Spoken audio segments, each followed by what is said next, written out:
নমস্কার all beautiful and unique souls. আজ দেখে নেব যে আগামী যে কটা মাস রয়েছে সে কটা মাসে কোন রাশি বা লগ্নের মানুষদের জন্য বিরাটভাবে পরিবর্তন হতে চলেছে।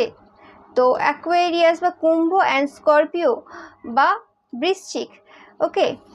এছাড়াও আমি দেখে নেব যে আর কাদের জন্য এই সময় স্পেসিফিক্যালি টরাস, বৃষ, ভার্গ হচ্ছে কন্যা, অ্যান্ড পাইসিস মিন, অ্যান্ড সিংহ হচ্ছে লিও। ওকে, তোমাদের জন্য কিন্তু পরিবর্তন হতে চলেছে। ওকে, পরিবর্তন অবভিয়াসলি সবার জন্য যে সোজাভাবেই হবে তা না, বাট যেটা হবে আলটিমেট রেজাল্ট তোমাদের যেটা হবে সেটা কিন্তু খুব ভালো হবে, যেটাই মেসেজ পাচ্ছি। একটা কার্ড তোমাদের জন্য নেব। Yes, the emperor. তোমরা তোমাদের যে অথরিটি, তোমাদের যে পজিশন, যেটা তোমরা এতদিন ল্যাক করছিলে, এতদিন যদি তোমরা অন্যের কন্ট্রোলে ছিলে, তো তোমরা এবার তোমাদের নিজের জায়গাটা দেখতে পাবে, বুঝতে পারবে এবং সেখানে বসতে চলেছো।